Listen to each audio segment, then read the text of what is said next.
Palabras compartidas, una mirada al acontecer social, político, económico y cultural de Panamá y el mundo. Conducido por el periodista Eduardo Soto. Bienvenidos amigos y amigas de Palabras Compartidas aquí en Radio Hogar, la voz de tu iglesia, cumpliendo 70 años esta emisora de los 120 y tantos que tenemos de República. 70 años han estado pasando por las ondas y por las antenas de Radio Hogar. Tenemos como invitado especial hoy al padre Roger Montenegro, sacerdote diocesano, pero también profesor de historia, historiador, un amante de la historia y conocedor de esas vericuetos que nos han definido como nación. De eso vamos a hablar hoy, de nuestros antecedentes, porque si no conocemos el pasado, la pasamos mal hoy y mañana definimos muy mal el mañana. Vamos a hablar de eso, pero primero, padre, acostumbramos en este programa hacer una ficha un poco rápida del entrevistado. Cuéntenos de usted, de dónde proviene, su familia, dónde estudió, y por qué historia y por qué sacerdote. Esa mezcla es interesante, pero ¿por qué? Sí, yo soy de Bejuco, me crié en Bejuco, pero mi papá y mi mamá migraron de Las Tablas. Mi mamá llegó a Bejuco cuando tenía 9 años y mi papá tenía un poquito más, 20 años, ¿no? Pero ellos saben que el santeño migra con todo, ¿no? Viene con las vacas, con la cultura, el puerco, la gallina, los santos, la tradición. Y crecimos más con esa cultura, con esa identidad, ¿no? La fiesta, la celebración, todo era la comida como santeño. Y de hecho, pues en la comunidad en Bejuco se nos identifica como santeños, ¿no? Algunos conflictos ahí que son propios pues de esas convivencias cuando un grupo llega a una comunidad distinta. ¿Por qué me interesó la historia? Mira, la verdad que desde muy niño. Palabras compartidas. No sé, debe ser que mi mamá nos leía libros de historia. Pero bueno, a todos, pero a mí era que me interesaba. ¿Le gustó mucho eso? Me gustaba mucho, leía los libros. No había libros en esa época. Solamente me dedicaba a leer los libros de la escuela. Los libros de historia me los leía todos. Y claro que eso es muy poco, ¿no? Y después cuando entré a estudiar teología, por ejemplo, cuando estudiamos Sagrada Escritura, lo que más me gustaba y lo que más memorizaba o me aprendía era los contextos históricos, ¿no? Y tenía muy claro que yo quería estudiar historia.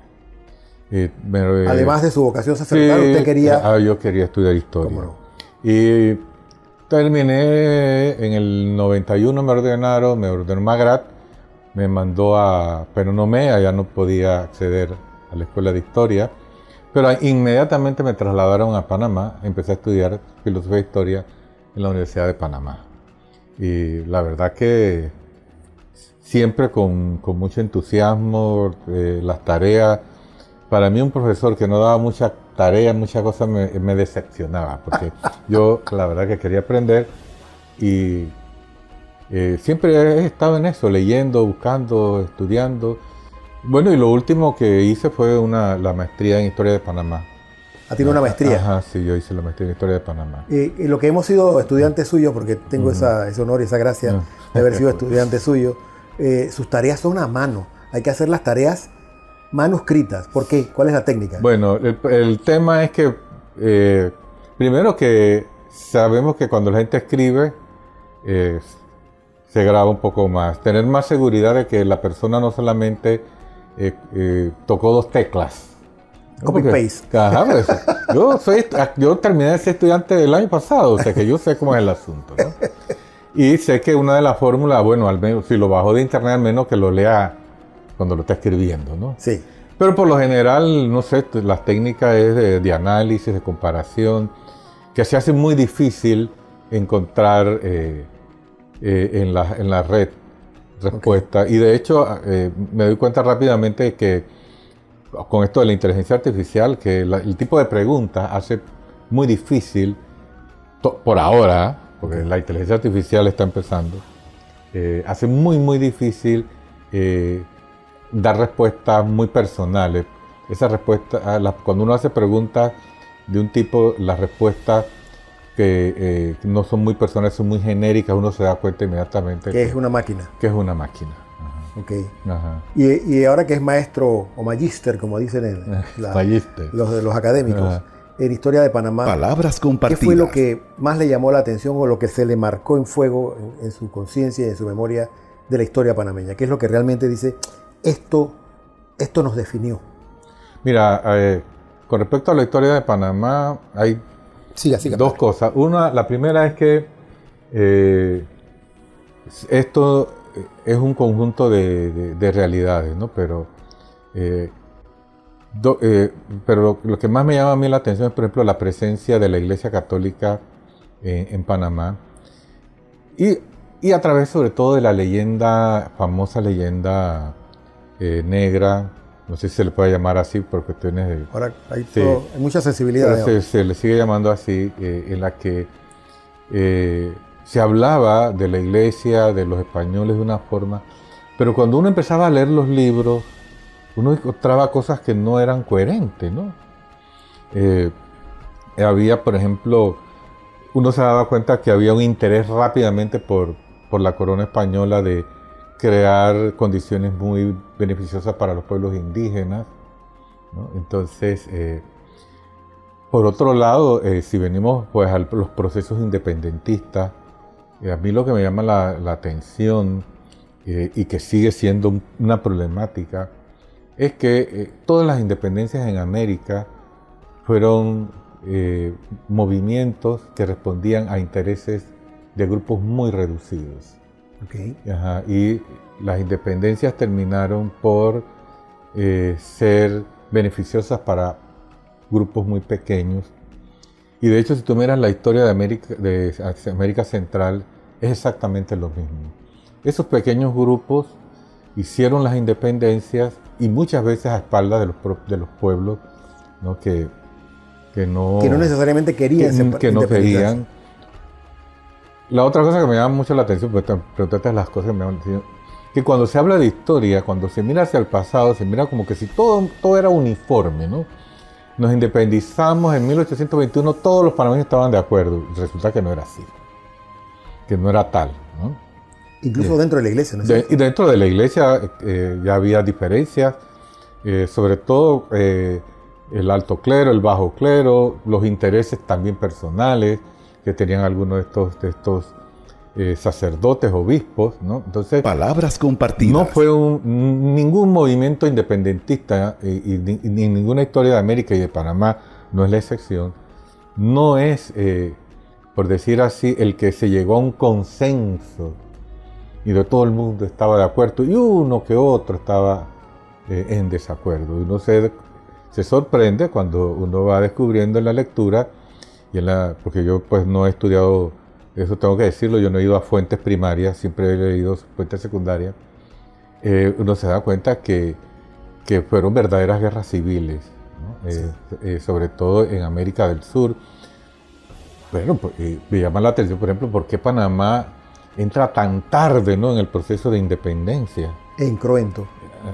Incruenta porque es que la verdad lo que había pasado es que a los panameños les fue bien con las independencias. Cuando empezaron las guerras de independencia, la clase dominante oligárquica de Panamá, que lo único que le interesaba era la ruta de tránsito, se activó la ruta de tránsito. ¿De bando y bando? De los españoles. Por parte de los españoles. Porque los españoles reactivaron la zona de tránsito porque tuvieron que... las tropas llegaban aquí. Entonces, como siempre, ¿no? Se reactiva el comercio. Así que la gente, al menos el grupo citadino, estaba muy claro de que les iba bien, entonces no había ningún interés. Cuando ya prácticamente las independencias son un hecho y la ruta de tránsito nuevamente se entra en decadencia, entonces ya ahí viene el asunto de la independencia, pero ya prácticamente era un hecho, ¿no? Okay. ¿Sí? Ahí, por ejemplo, la participación, las actitudes de la iglesia, ¿no? A mí siempre me llama la atención que así mismo como en el mundo secular, en el mundo eclesiástico tampoco hay consenso, ¿verdad? Lo estamos viendo ahora. Como en todas las cosas, sí. ¿No? Entonces, a mí lo que me llama mucho la atención de la historia no es tanto la fecha. Y tú fuiste alumno mío y jamás pregunto una fecha ni nada de eso. A mí lo que me gusta es analizar los hechos, los acontecimientos, y cómo esos acontecimientos son un reflejo de la sociedad del momento, y cómo los acontecimientos de hoy también se ven reflejados por esas decisiones que se tomaron en ese momento, ¿no? Sí. Ajá, entonces, a mí lo que me llama más la atención de la historia es esa relación con la vida. Palabras compartidas. Con los seres humanos, con nuestra propia historia. Bueno, ¿por qué mi familia tuvo que emigrar del área de los Santos, ¿no? Por allá por los años 40. Y bueno, estudiando a Stalin Ekandon, es antropólogo, no es historiador, hace un recuento, una descripción de la historia del santeño y de por qué emigra de una manera extraordinaria. Yo cuando leía las páginas sabía que estaba hablando de lo que yo era, de lo que yo vivía, ¿no? Entonces, eso me gusta mucho de la historia, que la historia no es una cosa solamente como de guerras, reyes, porque eso también ha sido uno de los grandes problemas que hemos tenido en los cursos de historia, aprendernos nombres de batalla, nombres de guerra, y pareciera que es algo así como muy fuera de la realidad nuestra o de lo que a mí me toca vivir como persona, ¿no? Claro. Entonces, y la relación que tiene también con la iglesia, porque afecta a la iglesia, con la fe, ¿no? Entonces, eso yo creo que es sumamente importante que siempre lo tengamos. Mira, otra cosa, no pensemos que en la historia todo está dicho. Yo no sé, a veces la gente piensa que, pero si ya esto lo estudiamos, no, la historia es dinámica. Se descubren nuevos documentos, se reinterpreta. Yo no sé si ustedes no sé si has oído, yo no sé si te hablé de cómo se está reinterpretando la conquista de América. Fíjense, por ejemplo, todos los temas, ¿no? Si es conquista, si no es conquista, Sí. si fue colonia, si no fue colonia. Sí, hablo de eso. Entonces, eso te indica que la historia es dinámica, se transforma.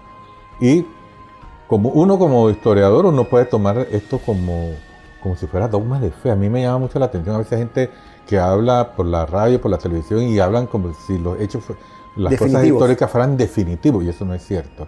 En la historia siempre tenemos que dar espacio a la subjetividad. Yo en eso también. Eso nos habló y vamos a abordarlo en el siguiente bloque, Sí, Padre Roger. Vamos a la pausa aquí en Palabras Compartidas, un programa para vernos al espejo y entendernos por qué somos como somos los panameños y los humanos. Vamos a la pausa y regresamos.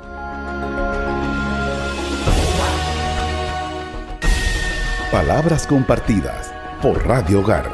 Pronto regresamos.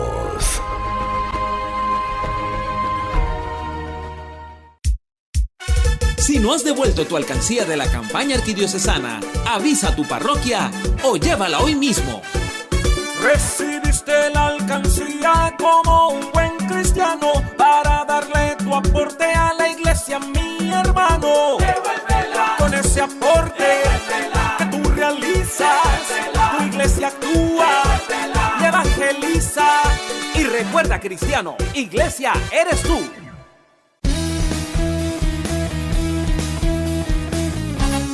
Un evento para cantar historias en los 25 años de servicio musical de Kenia Moreno. Gaudium, música, danza. Contaremos con músicos invitados, un coro de cámara, bailarines. Nos acompañará Papole desde Chitré, las hermanas Teresianas, Teatro de la UTP, sábado 16 de noviembre desde las 6 de la tarde. Adquiere tus boletos al 6725-4806. Gaudium, celebrando los 25 años de servicio musical de Kenia Moreno. Te esperamos.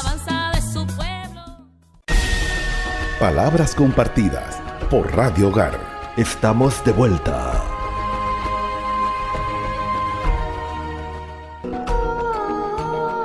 De vuelta a Palabras Compartidas aquí en Radio Hogar. Padre nos decía, estamos hablando un poco de historia patria en este mes tan especial que vivimos los panameños, de que la historia no puede entenderse como quien estudia una célula, que vas a encontrar diagnósticos definitivos. Depende de quién la está estudiando, de quién la lee, de quién la interpreta. O el intento, ¿no? de que sea así como las matemáticas. 2 más 2 es 4. En historia eso no se puede. Mira, acontecimientos tan recientes, que no es tan reciente, la invasión, tú y yo la vivimos, y 2, 3 años después encontrabas libros publicados que eran totalmente distintos. Contradictorios. Casualmente me encontré un librito sobre el golpe de Estado del 3 de octubre. Yo recuerdo haber vivido el golpe de Estado del 3 de octubre. Era seminarista y todos estábamos contentos porque había caído Noriega. Eso es lo que todo el mundo quería. Y cuando ya en la tarde se supo la noticia que el asunto no había cuajado, fue una decepción.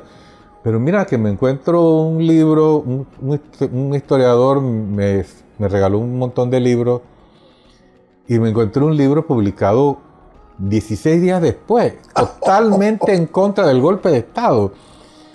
Y cuando uno va leyendo lo que él dice y cómo él defiende que hayan sido derrotados los militares, entonces uno se da cuenta, que esto es una subjetividad, ¿verdad?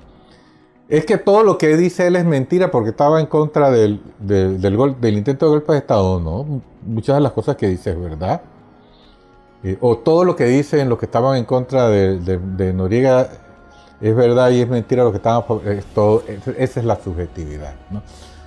A mí me gustó mucho... Aun cuando el historiador, perdone que le corte, aun cuando el historiador vaya con honestidad a estudiar el hecho... Suponemos que tiene honestidad. Supongamos que tenga honestidad. Yo creo que va a estar filtrado por su todos crianza. tenemos su cultura, okay, su educación, su religión. Palabras compartidas. Su formación, el grupo al que pertenece. Okay. No es lo mismo que yo hable de la historia de Panamá siendo un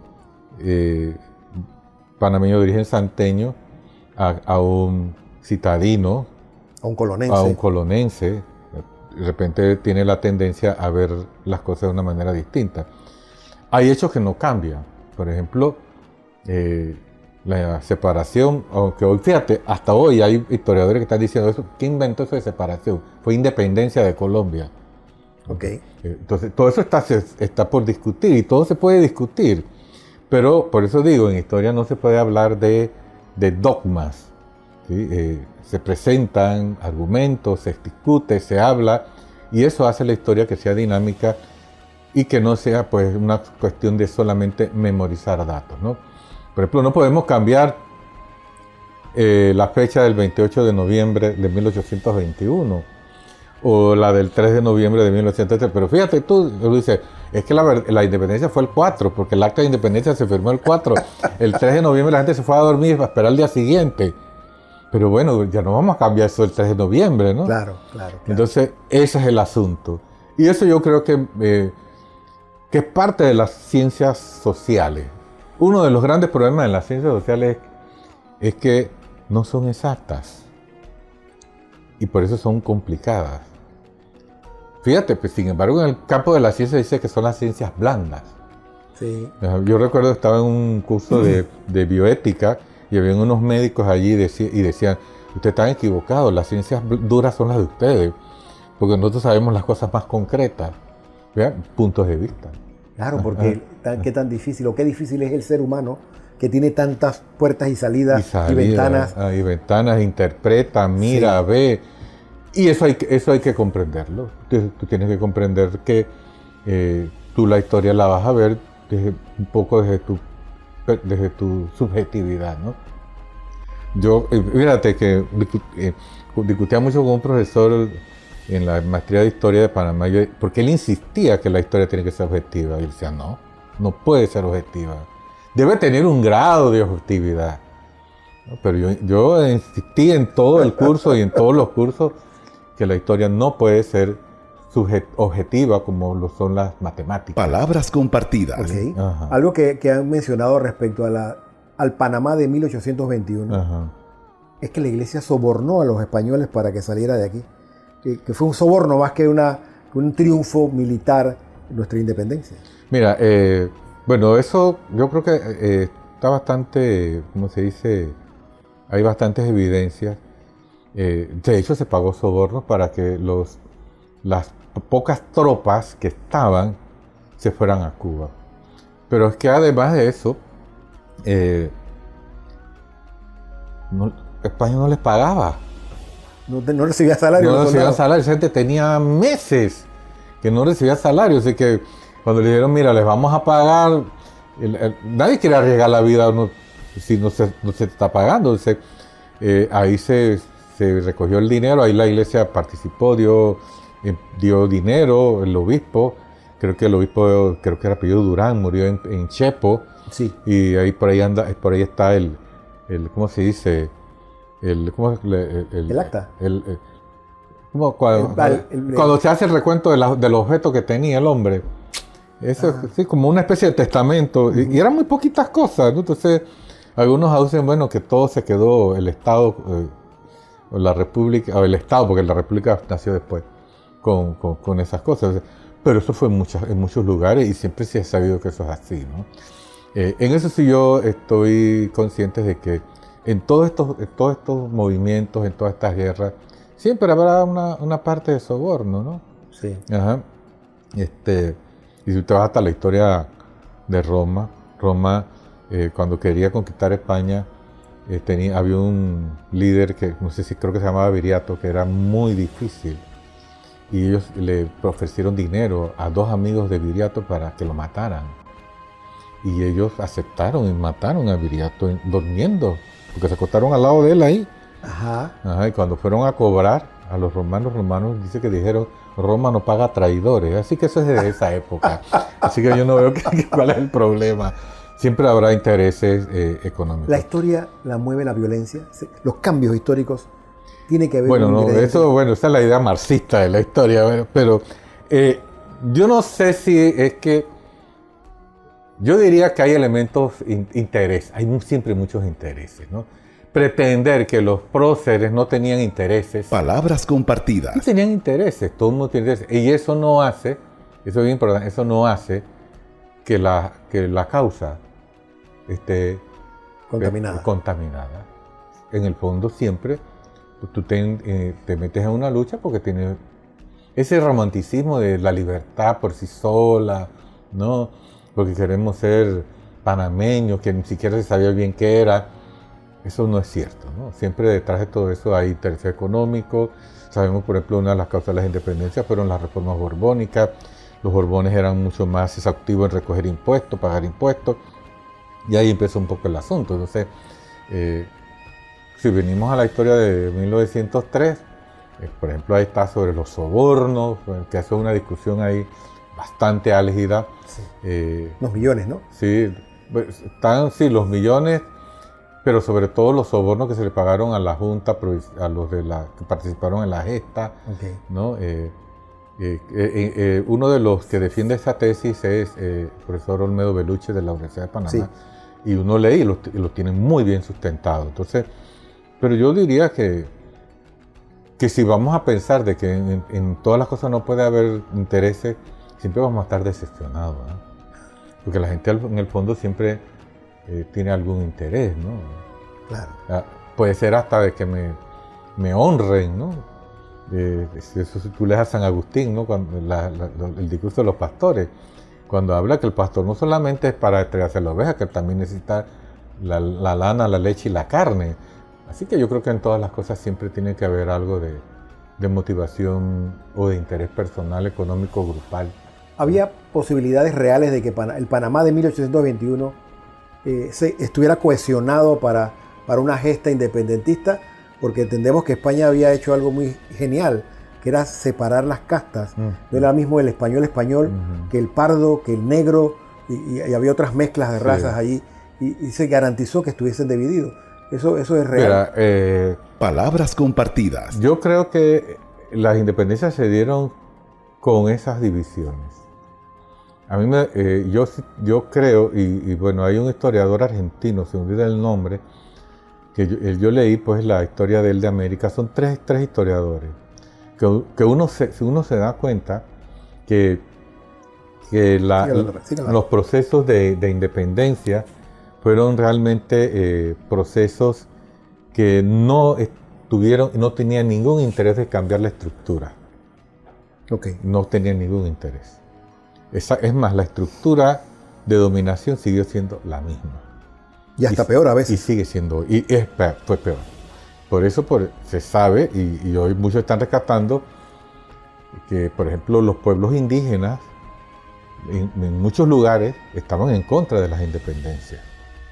porque sentían que esas clases oligárquicas que estaban luchando por independizarse, a ellos les iba a ir mal. Y de hecho fue así. Por ejemplo, el caso de Perú.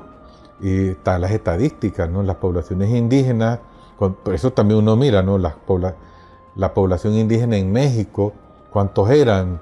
Se me va el número, pero vamos a decir 80% de la población era indígena en México. 30, 40 años después ya ha bajado a un 40%, ¿no? Sí. Y así pasó en Ecuador, pasó en Perú, en Bolivia, creo que todavía mantiene mucho la población.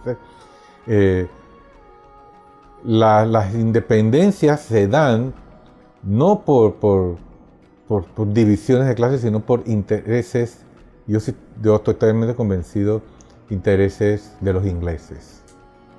Aquí en América, sí, En claro. América. Los ingleses Necesitaban un continente dividido. Claro, y tú te preguntas por qué Brasil no quedó dividido en un montón de países. Y por qué América Latina es un plato roto en el suelo. Ajá, usando un concepto anacrónico, ¿no? La balcanización de América Latina. ¿Por qué? Palabras compartidas. Y ahí uno se da cuenta que, los intereses de los ingleses y luego de los Estados Unidos, que están muy interesados en una América Latina bien balcanizada, bien dividida, que ellos puedan controlar mucho mejor. Porque ¿no te parece extraño, Soto, que mientras Estados Unidos está de 13 colonias, está haciendo un enorme país, quitándole territorio a México, más de la mitad de su territorio, América Latina se empieza a convertir en pequeños paisitos, fragmentados, que todavía estamos luchando unos con otros, ¿no? Cuando uno ve canal seco en Honduras para competir con Panamá, entonces Claro. creo que el asunto fue la gran intervención de los ingleses, Okay. que tenían intereses apoyados por los famosos grupos oligárquicos que eran los que conformaban, y que fue bien importante, los cabildos, que eran los que gobernaban las provincias, eran los que dirigían las colonias, si podemos llamarle colonias.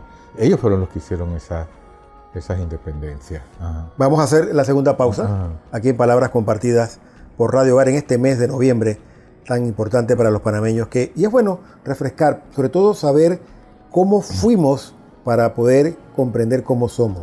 Eso es muy importante. Vamos a la pausa y regresamos.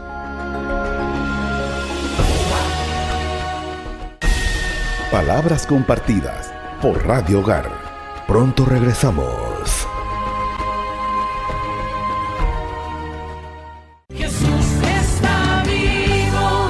Concierto de adoración Jesús está vivo. A beneficio de la Misión Jubilar 2025, nos visitará el cantante y compositor chileno Marco López. Pues he nacido para amar. Y tendremos la participación del Ministerio de Música JP2. Nos gozaremos cantando y adorando al Rey de Reyes el día 22 de noviembre desde las 7 de la noche en la parroquia San Lucas Evangelista de Costa del Este. Costo del boleto, 15 balboas. Puedes adquirirlo en la Curia Arquidiocesana en Carrasquilla, Librerías Católicas, Librería San Pablo y Flor de Lis. Para mayor información, escribir al 6821-5638. No te lo pierdas. Un amor de locos que no encuentro lógico. Iglesia eres tú. Apoya la campaña de promoción arquidiocesana y especialmente ahí estarás apoyando las obras del Centro Juan Pablo II, donde tenemos centro de rehabilitación, casa de adultos para mayores, ayudar a personas en situación de calle, trabajadoras sexuales, personas trans, ayudándolos con sus medicamentos, ropa, calzado, y también tenemos apoyo para los niños en los comedores preventivos, uno en Colombia y uno en el área de Bayano, en Panamá. Gracias a tu aporte, la iglesia eres tú.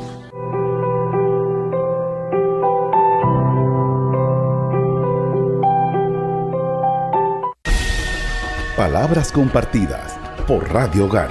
Estamos de vuelta.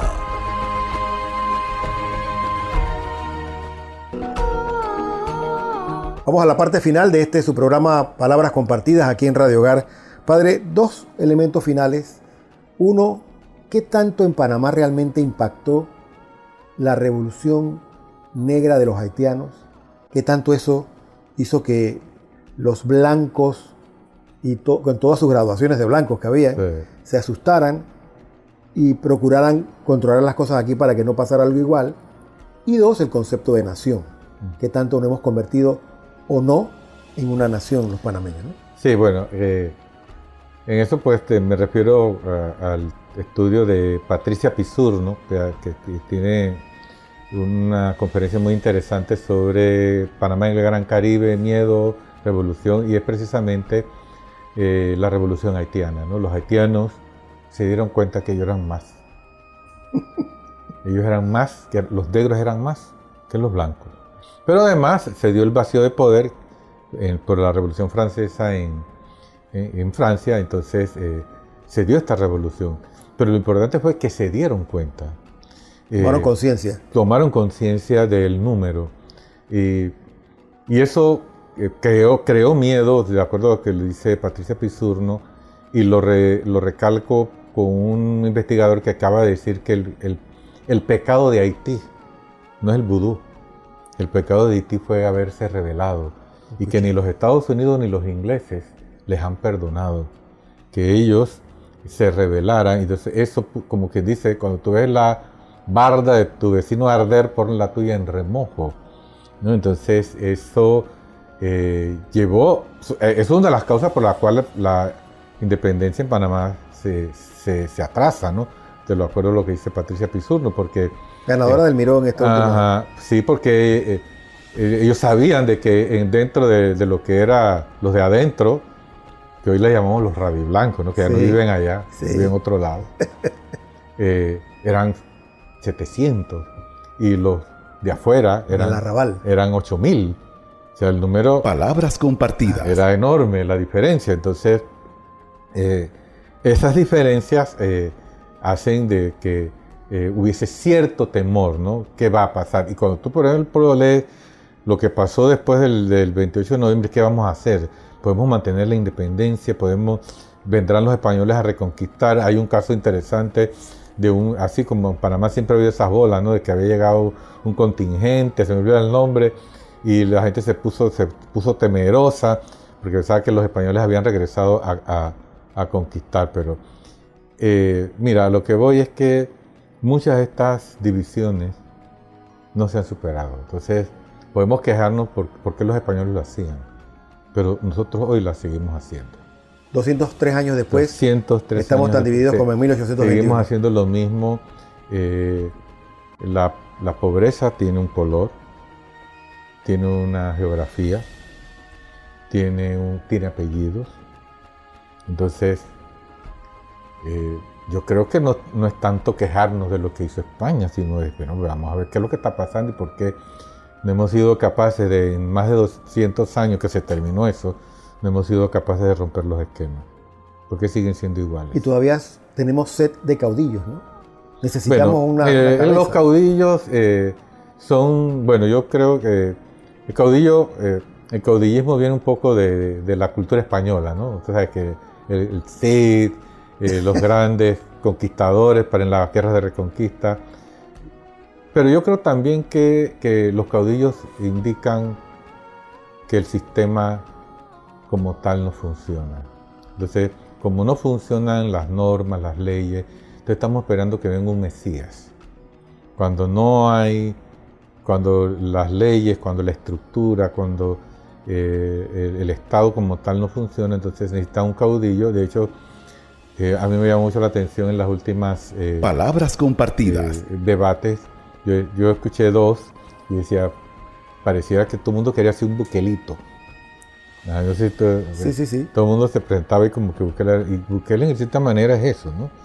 Como las instituciones fallaron, como el Estado, los gobiernos han fallado, entonces se necesita un caudillo. El caudillismo es un signo de que no hemos evolucionado y seguimos esperando eso.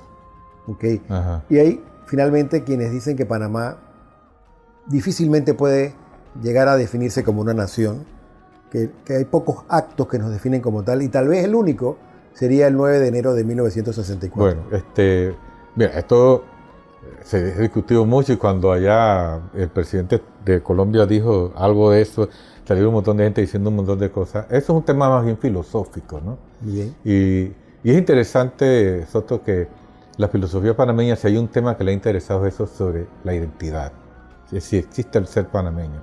Isaías García tiene un libro muy interesante, es su tesis, aunque está en la Biblioteca Nacional, uno lo puede bajar, aunque tiene un montón de páginas borradas, pero ahí uno se da cuenta que esa tesis fue por allá por los años, creo, 50 o 60, que es un problema, ¿no?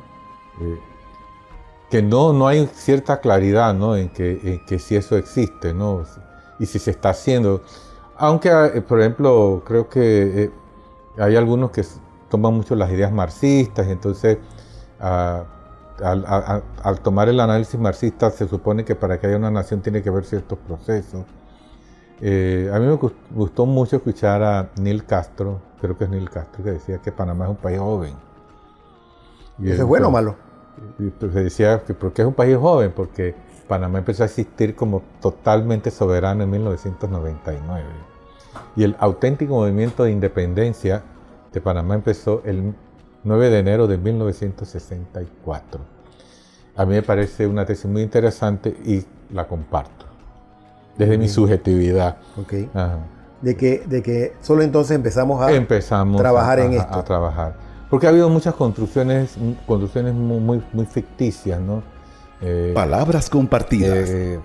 Fíjate, a veces se decía que el traje típico o que la cuna del folclore era la vida de los santos, ¿no? A los santeños les debe gustar mucho eso, pero eso no es así. Que lo diga un santeño o un hijo de santeño. Es interesante, pero eso no es así. Porque en todas partes hay cultura, hay expresiones folclóricas, ¿no? Pero se creó esta idea, ¿verdad? Porque de repente era la gente más blanca, el vestido más llamativo. Pero su música tiene mucho de negro, ¿no? Es bueno, pero se nos olvida, ¿no? Se nos olvida el asunto. ¿Tenemos futuro como país que todavía está tejiendo su historia? Mira, yo creo que sí, yo creo que sí. El punto es cómo nos estamos nosotros presentando. Porque Europa barre fronteras, elimina fronteras, moneda común. Y América Latina sigue aumentando las fronteras, aumentando los límites. Pues, oye, pero si nos parecemos tanto, bueno, hace poco ha bajado el catolicismo, pero sigue siendo la mayoritaria, la religión mayoritaria. El lenguaje, las formas culturales. Entonces, hay que tener cuidado con esos conceptos de nacionalismo, y le pongo eseísmo porque el mundo ya no está para eso. Muy bien. Es al revés, es integrarnos. Y, por ejemplo, fíjate tú que en la maestría que hice de Historia de Panamá es Historia y Integración Centroamericana, ¿no? Y uno se da cuenta que existe todo para que seamos una sola nación. Palabras compartidas. Y el ejercicio que hemos hecho que más se parece a una integración es el Parlacén, y nos sentimos tan mal con eso. Nos sentimos mal con eso, pero bueno, eso habría que ver otro asunto que yo ahí no manejo. Pero hay otros proyectos que se conocen muy poco, de integración económica, y que han dado buenos resultados. Y este ferrocarril que empezará a Panamá es un inicio. Yo creo que es parte de ese inicio.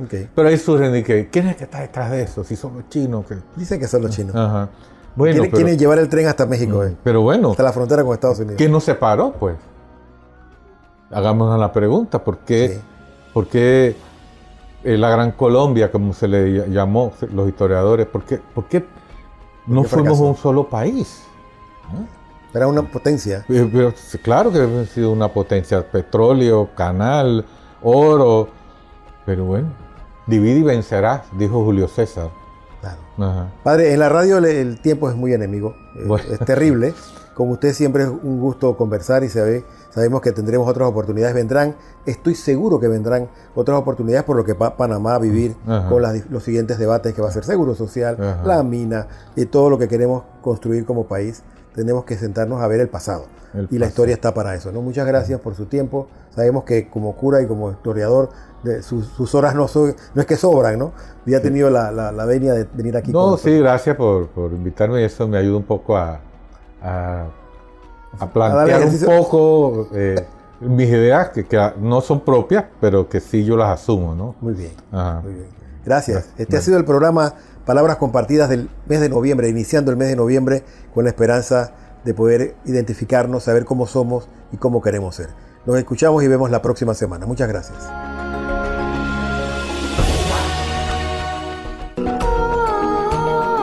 Palabras Compartidas, una mirada al acontecer social, político, económico y cultural de Panamá y el mundo. Conducido por el periodista Eduardo Soto.